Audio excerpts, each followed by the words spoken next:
है लुधियाना सबसे? मजीठिया मामले में आज तारीख थी, उसी के संबंध में मैं आया था। अगली तारीख संभवतः 3 जून के लिए लगाई है, तो वो हमारे अधिवक्ता महोदय देखेंगे उसको, मल्ली साहब। उसके अलावा चुनाव कल परिणाम आए, क्या देखते हैं? देखिए, चुनाव परिणाम को के कई संदेश हैं। पहली बात तो ये कि संपूर्ण विपक्ष को ये पता नहीं चल पाया कि मोदी को लेकर पूरे देश में इस प्रकार का अंडर करंट है, खास तौर से नॉर्थ इंडिया में और वेस्ट बंगाल में और थोड़ा बहुत उड़ीसा में। ये अंदाजा किसी को नहीं लगा। तो ये ध्यान देना जरूरी है कि लोगों का मन क्या कह रहा है, वो किस दिशा में चुनाव में सोचते हैं और कैसे वोटिंग करना चाहते हैं। ये जब तक आप नहीं जान पाएंगे तब तक आप बीजेपी से या मोदी से चुनाव लड़ने में या जीतने में सफल नहीं हो पाएंगे। दूसरी बात, पूरे चुनाव का एक और संदेश है कि अगर विपक्ष मुद्दे को मुद्दा बनाता, यानी किसान को, बेरोजगारी को, महंगाई को, महिला सुरक्षा को, काला धन को, जीएसटी को, नोटबंदी को, यानी मुद्दों पर अगर चुनाव होता तो शायद परिणाम आज कुछ अच्छे देखने को मिलते। लेकिन हमने मोदी को मुद्दा बनाया, उसको भी नकारात्मक रूप से देश की जनता ने लिया। मैं समझता हूं कि एक बहुत बड़ा जनमत मिला है मोदी जी को। लोकतंत्र में जनता का जनादेश ही सर्वोपरि है, उसको हम नमस्कार करते हैं, नमन करते हैं। जो जनमत मिला है, जो जनादेश मिला है, उसका सम्मान करते हुए जनता की अपेक्षाओं पर नरेंद्र मोदी जी खरे उतरेंगे। सबका साथ सबका विकास का जो उनका नारा है, देश के सभी वर्गों को साथ लेकर चलने का प्रयास करेंगे। और कल जो बात उन्होंने कही है कि सरकार बहुमत से चलती है, देश सर्वमत से चलता है, इसको जमीन पर सच करके दिखाएंगे। उन्होंने संघवाद में अपनी आस्था जताने की बात कही। उन्होंने यहाँ तक कहा कि बदनीयती से काम नहीं करेंगे। तो मैं समझता हूँ कि अगर ऐसा वो करके दिखाते हैं या ऐसा करने में सफल रहते हैं तो ये देश के लिए अच्छा होगा। विपक्ष की जहाँ तक बात है, विपक्ष की एक बहुत महत्वपूर्ण भूमिका है।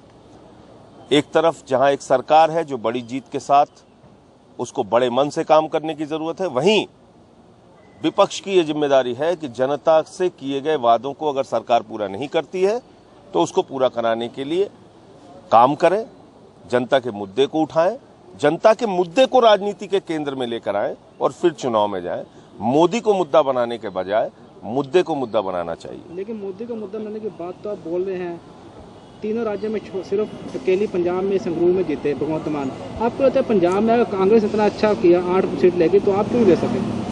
देखिए, ऐसा है कि जो हालत हमारी थी पंजाब में, जिस प्रकार का बिखराव हुआ था पिछले समय में, आपस की फूट थी, रोज की लड़ाइयां थी, अगर उसके परिप्रेक्ष्य में ये चुनाव परिणाम देखेंगे तो मैं समझता हूँ काफी संतोषजनक परिणाम है कि भगवंत मान इतने अच्छे वोटों से जीत के आए और कुछ 2-4 सीटों पे हमको ठीक ठाक वोट भी मिले हैं।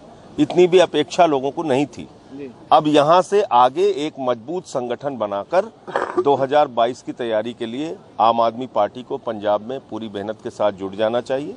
और भगवंत मान जी जिस प्रकार से जीत के आए हैं, आगे वो और जनता के लिए काम करेंगे। दूसरी बार संगरूर की जनता ने उनको वहां से आशीर्वाद दिया है, ये बड़ी बात। लेकिन प्रोफेसर तेजपाल जो लुधियाना से उम्मीदवार थे, उनका कहना था कि एचएस फुल का जो फैसला लिया उसका परिणाम उनको भुगतना पड़ा। उन्होंने कल बयान दिया था मीडिया को। अब उसके बारे में मैं कोई टिप्पणी नहीं कर सकता। नहीं, क्या लगता है कि एचएस फुल्का ने इस्तीफा देकर गलती की?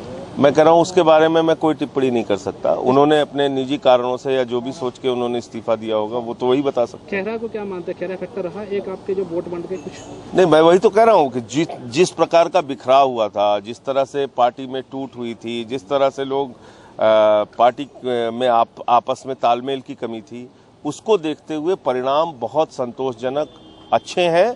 यहाँ से आगे बढ़ने की जरूरत है। लेकिन सर, दिल्ली में क्या कांग्रेस से आपका गठबंधन यदि हो जाता, क्या लगता है कि आपको अच्छा प्रदर्शन होता? परिणाम देखा नहीं आपने?